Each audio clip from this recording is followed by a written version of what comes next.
hanyalah ucapan saja seperti sekte Karomiyah. Nah, wa kadzalika man abada Allah bil khaufi wahdahu kal khawarij. Sebaliknya Khawarij menyembah Allah dengan lebih menonjolkan apa? Sifat khauf, takut kepada Allah. Karenanya siapa yang melakukan dosa besar tadi ya? Tahu khauf tadi kan? Khauf kalau lebih menonjol, mungkin awalnya dia takut-takut, tapi dia pasti akan tergelincir ke dalam dosa dan disitulah dia akan binasa. Saking takutnya kepada Allah Ta'ala, siapa yang melakukan dosa, awas ya, sudah langsung keluar dari al-Islam. Lebih menonjolkan sifat apa? Khauf. Ya. Tapi di sini ada pembahasan tersendiri tentunya ya. Asal mazhabnya Murji'ah dan Khawarij itu bagaimana? Kenapa? Ya, tentunya bukan sekedar apa yang disebutkan di sini, sekedar menonjolkan rasa takut, tapi ada apa? Asal muasal mazhab mereka. Tapi memang kalau dari sisi gambaran mazhabnya betul bahwa Khawarij lebih mendominasi, lebih mengunggulkan apa? Sifat khauf. Kemudian iyyaka na'budu wa iyyaka nasta'in. Fiha tauhidul uluhiyah wa tauhidur rububiyah. Dari mana? Kata beliau iyyaka na'budu fiha tauhidul uluhiyah wa iyyaka nasta'in fiha tauhidur rububiyah. Ayo, kenapa dibedakan? Iyyaka na'budu tauhid uluhiyah, jelas ya? Kalau itu jelas. Sekarang iyyaka nasta'in padanya tauhid rububiyah. Kok bisa? Padahal isti'anah itu ibadah, iya atau tidak? Isti'anah itu ibadah, berarti dia tauhid uluhiyah. Tapi kenapa beliau mengatakan pada kalimat iyyaka nasta'in ada tauhid rububiyah di situ? Antara yang umum dan khusus. Gimana? Pisahkan antara yang umum dan khusus. Umum dan khusus? Nah, ibadah dengan isti'anah sendiri itu misalnya. Ibadah kan maknanya umum. Ibadah maknanya umum. Tapi kan di sini disebutkan bersamaan, berarti masing-masing memiliki makna tersendiri. Iya. Sekarang beliau menafsirkan iyyaka nasta'in padanya ada tauhid rububiyah. Lain? Dari sudut pandang mana iyyaka nasta'in rububiyah? Ya, tentunya antum harus dinalar tauhid rububiyah itu bagaimana modelnya? Kenapa bisa ketemu dengan iyyaka nasta'in? Apa itu rububiyah? Perbuatan Allah. Jangan bilang ada yang tidak tahu definisi tauhid rububiyah. Tauhid rububiyah apa definisinya?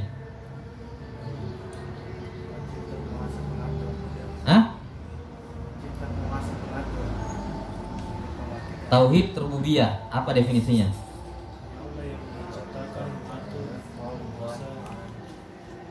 Kalau di sini dijelaskan Ustaz, li'anna al-i'anatu min af'ali Rabbi subhanahu wa ta'ala.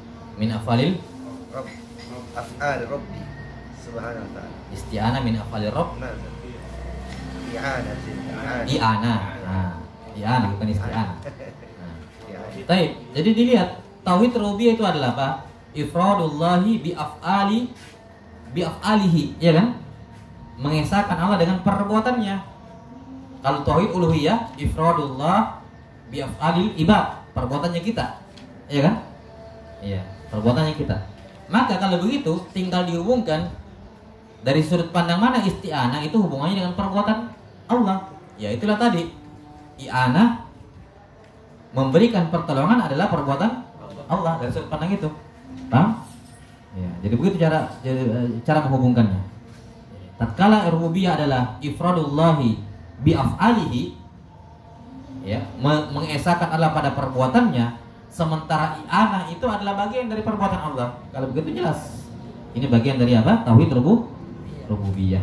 Baik. Berikutnya ihdinas siratal mustaqim. Kemudian selanjutnya ada sedikit tambahan faedah.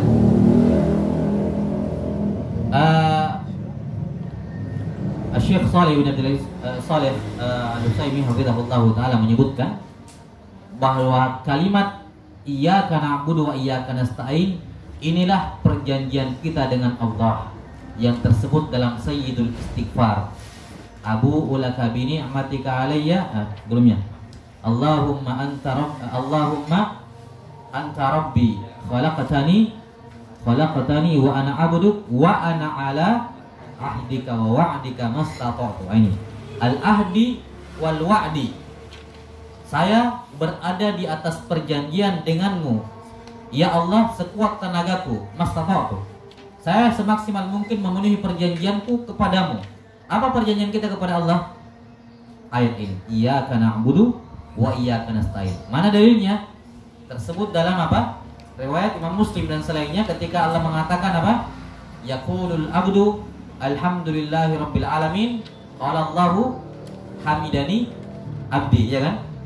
Kalau hamba membaca alhamdulillahi rabbil alamin, maka Allah mengatakan hambaku memujiku. Sampai pada kalimat iyyaka na'budu wa iyyaka nasta'in. Apa kata Allah?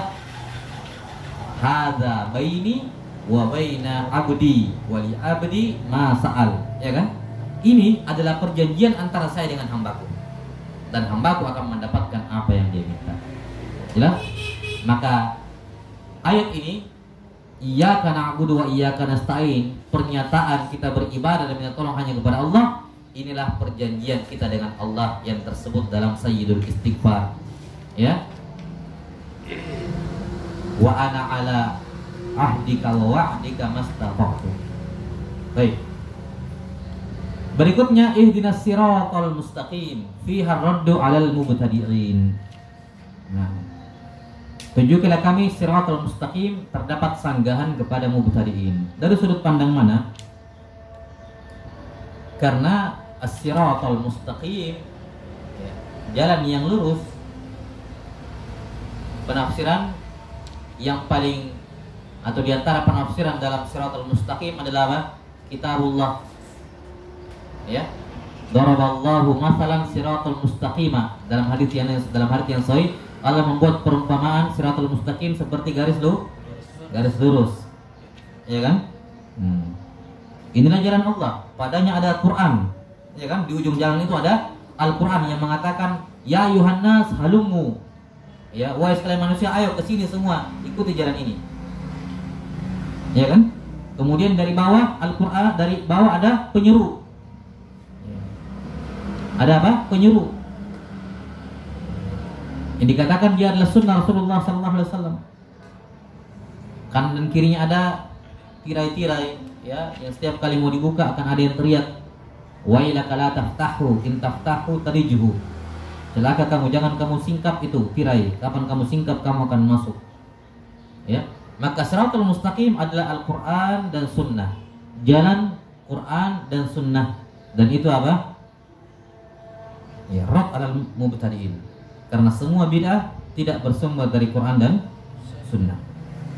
Jelas sampai sini? Semua bid'ah tidak bersumber dari Quran dan sunnah. Tidak secara langsung maupun tidak secara baik secara langsung maupun tidak secara langsung, tidak ada hubungannya dengan Quran dan sunnah. Tidak secara tersurat, tidak juga secara tersirat, tidak ada hubungannya. Maka ihdinas siratal mustaqim, sanggahan kepada semua orang-orang yang memunculkan amalan, akidah, ucapan yang tidak sejalan dengan Quran dan sunnah. Baik. Apalagi kalau kita hubungkan dengan pembahasan berikutnya, siapa itu siratal mustaqim? Siratal ladzina an'amta 'alaihim ghairil maghdubi 'alaihim waladdallin. Yang mana kesimpulannya siratal mustaqim adalah sirat yang menggabungkan antara ilmu wal amal. Sementara semua sekte mubtadi'ah secara umum, ya, tidak menggabungkan dua ini. Tidak menggabungkan dua ini. Kebanyakan mereka hanyalah amalan, tapi tidak didasari oleh ilmu. Ya, karena kan tujuan orang memunculkan bid'ah apa? Kata Syatibi, al-mubalaghah fi ta'abbudillah. Ya, dia bersungguh-sungguh dalam menyembah Allah. Jadi yang ada adalah kuat dalam amal tapi lemah dalam ilmu. Maka siratal mustaqim menggabungkan antara ilmu wal amal. Sanggahan terhadap semua bentuk-bentuk bid'ah. Baik. Wa ammal ayatanil akhiratan. Dua ayat yang terakhir. Apa itu? Siratal ladzina an'amta 'alaihim ghairil maghdubi 'alaihim waladdallin fa fihima minal fawaid. Ya, di dalamnya ada banyak pelajaran.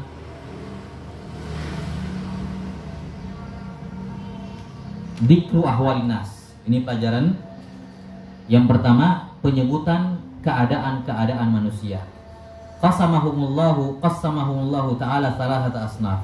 Allah membagi manusia menjadi 3 kelompok manusia, 3 bagian besar manusia. Yang pertama mun'amun alaihi. Mun'amun alaihi, diberikan nikmat. Yang kedua wa maghdubun alaihi, dimurkai. Yang ketiga dhalun, yang sesat. Bagaimana penjabaran tiga jenis manusia ini? Fal maghdubu alaihim ahlu ilmin laisa ma'hum amal. Orang yang dimurkai adalah orang yang berilmu tapi tidak mengamalkannya. Wa dhalun ahlu ibadatin laisa ma'ha ilm. Yang tersesat adalah yang kuat ibadah namun tidak didasari oleh ilmu. Ya. Berarti yang ketiga, kelompok yang ketiga yaitu al-mun'amun alaihi, yang diberikan nikmat adalah yang menggabungkan antara ilmu wal amal. Kata beliau, wa in kana sababun nuzuli fil yahudi wan nasara fahiya likulli man ittasafa bidzalik.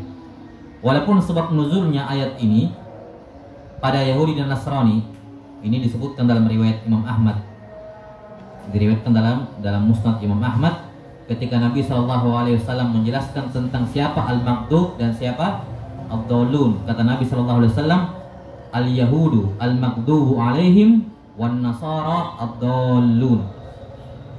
Yahudi mereka yang dimurkai dan Nasrani mereka yang tersesat. Walaupun sababun nuzulnya ayat ini berkenaan dengan mereka, tapi apa kata tafsirnya? Al-ibratu bi umumil lafzi la bi khususis sabab. Bahwa yang menjadi patokan dalam memahami ayat adalah keumuman lafaz, bukan sekedar sabab nuzulnya suatu ayat. Walaupun ayat ini sababun nuzulnya berkenaan dengan Yahudi dan Nasrani, tapi lafaznya umum, al-maghdub, ad-dhal, semuanya. Siapa saja yang menyerupai sifat Yahudi dan Nasrani maka masuk di sini. Ya, yaitu orang yang berilmu tapi tidak mengamalkannya, dan yang mengamalkan tapi tidak didasari oleh ilmu. Karena itulah dari kita bawakan tadi ucapannya siapa? Sufyan ibnu Uyainah radhiyallahu rahimahullah, beliau mengatakan man fasada min ulama'ina, ya, man fasada min ulama'ina fa fihi shibhum minal yahud wa man fasada min ubadina fa fihi shibhum minan nasara. Ya kan? Nah, ulama yang rusak itu ada kemiripan dengan Yahudi. Ahli ibadah yang rusak ada kemiripan dengan Nasrani. Karena penyakitnya ulama itu adalah tidak mengamalkan ilmunya, dan kerusakan ahli ibadah adalah ketika dia beribadah tanpa ilmu. As-salisu, kelompok manusia yang ketiga adalah manittasofa bil ilmi wal amal, yang menggabungkan keduanya. Wahumul mun'amu alaihim, mereka lah orang-orang yang diberikan nikmat. Baik, karena itu Allah Subhanahu wa taala mengirim Nabi Muhammad SAW dengan apa? Huwallazi arsala rasulahu bil huda wa dinil haq. Di antara penafsirannya bil huda yakni bil ilmi, wa dinil haq yakni bil amali salih. Ya? Al huda adalah bil ilmi, al ilmi nafi', ilmu yang bermanfaat. Wa dinil haq yakni al-amal. Jadi memang Islam dengan dua ini. Karena itulah ikhwati fillah, ya. Ini jadikan berada di depan mata antum ketika menuntut ilmu. Ya, hadirkan selalu dalam hati bahwa menuntut ilmu itu tujuan akhirnya adalah untuk diamalkan, bukan untuk sekedar ditahu kemudian diajarkan lagi ke orang setelahnya tanpa ada pengamalan. Ya. Ilmu tanpa ada pengamalan ini hanya menjadi wabal, ya, penyakit dan bumerang yang akan menyerang dirinya sendiri. Semakin banyak yang dia ketahui, semakin banyak hujah Allah atas dirinya kalau dia tidak mengamalkannya. Ya. Maka ketika mempelajari zikir-zikir, ketika mempelajari adab-adab, dari adab makan, adab tidur, adab apapun, adab berbicara, ya, jadikan itu sebagai sumber gerakan kita. Kita amalkan setiap zikir-zikir tersebut. Kita amalkan setiap adab-adab tersebut. Ista'inu alal hifdzi bil amal. Gunakan amalan sebagai bantuan dalam menghafal. Di antara sebab terbesar seorang mampu menghafal ilmu adalah ketika dia mengamalkannya, ya kan? Misalnya zikir tidur misalnya. Zikir tidur, bagaimana cara dia menghafal? Ya. Berapa zikir tidur? Ada 10 zikir yang disebutkan. Ya, dan sebagian buku zikir disebutkan 10 zikir. mau tidur. Ya. Jelas sampai sini. Bagaimana cara menghafalnya? Ya diamalkan. Diamalkan. Jelas sampai sini. Maka ini Islam tidak akan antum atau kita seluruhnya tidak akan berada di atas jalan yang lurus kecuali kita himpun dua ini, al-ilmu wal amal. Iya. Kata beliau, wa fiha minal fawaid at-tabarru' minal hauli wal quwwah. Pada ayat ini juga terdapat pelajaran tabarru', berlepas diri dari kemampuan dan kekuatan kita. Li'annahu mun'amun alaihi, karena hamba itu diberikan nikmat. Ya. Kalau diberikan nikmat, diberi, berarti bukan dia yang cari, bukan dia yang dia diberi, dikasih, bukan dia yang mengejar.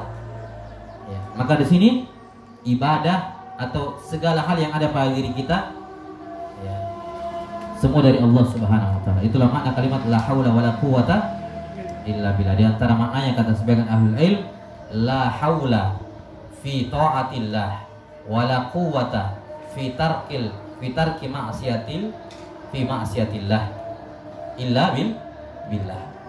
Tidak ada kekuatan, kemampuan bagi kami dalam menjalankan ketaatan, dan tidak ada ketaatan bagi kami dalam meninggalkan larangan illa billah, kecuali dengan bantuan Allah Subhanahu wa taala. Wa kadzalika fiha, pelajaran yang ketiga, ma'rifatullahi 'ala tamami wa nafyin naqaisi anhu tabaraka wa ta'ala.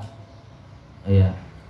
Mengenal bahwa Allah Subhanahu wa taala Maha sempurna dan menafikan semua kekurangan dari Allah tabaraka wa taala. Nah, yakni Allah Subhanahu wa taala, ya, yang memberikan nikmat, ya, yang memberikan apa? Nikmat kepada setiap manusia, yang memberikan, sudah berlalu tadi, Allah taala memberikan nikmat. Dia dicintai, kita berharap kepadanya, dia Ar-Rahman, dia Ar-Rahim, dia Malik Yaumiddin. Ini adalah sifat-sifat apa? Sifat-sifat kesempurnaan. Ya, nama-nama dan sifat Allah Ta'ala tersebut dalam surah Al-Fatihah secara sempurna. Semuanya mengandung makna apa? Kesempurnaan dan menafikan Allah Ta'ala dari sifat kurang. Wa fiha ma'rifatul insani rabbahu wa ma'rifatu nafsahu. Ya, fa innahu idza kana huna rabbun fala budda min marbub. Di sini juga terdapat apa? Pengenalan manusia terhadap Tuhannya dan seorang mengenal dirinya sendiri. Karena kalau di sana ada Tuhan, maka pasti ada marbub, ada yang diatur oleh Tuhan ini. Maka sungguh kesesatan, betul-betul kesesatan soal ketika seorang tidak bisa membedakan mana Tuhan, mana pencipta, mana yang dicipta. Ya. Seperti ucapan siapa? Ibnul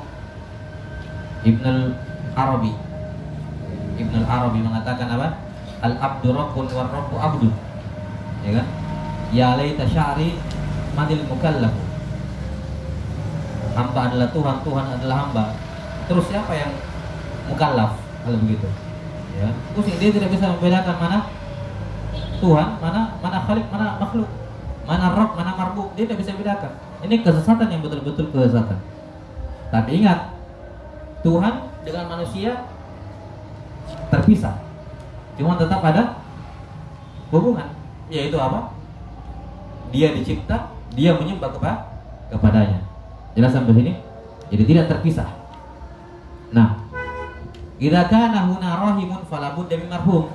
Ya. Kalau ada yang merahmati, berarti ada yang marhum, ada yang dirahmati. Idza kana huna malikun fala budda min mamluk. Kalau ada namanya malik, maka pasti ada mamluk yang dimiliki. Wa idza kana huna abdun fala budda min ma'bud. Kalau ada hamba, berarti ada yang disembah. Wa idza kana huna hadun fala budda min mahdi. Kalau ada yang memberi hidayah, berarti ada yang diberikan hidayah. Wa idza kana huna mun'imun fala budda min mun'amun alaihi. Ya. Kalau ada yang memberikan nikmat, berarti ada yang diberi nikmat. Wa idza kana huna maghdubun alaihi fala budda min ghadib. Kalau ada yang dimurkai, maka pasti ada yang memurkai. Tapi di sini tentunya tidak bisa dikatakan al-ghadib nama Allah, ya, karena tidak ada dalilnya. Di sini beliau hanya menyebutkan min babil khabar. Jelas? Dan babul khabar ausa min babis sifat. Ausa min babil asma. Sekedar kita mengabarkan Allah bahwa Allah itu marah gitu, ghadib.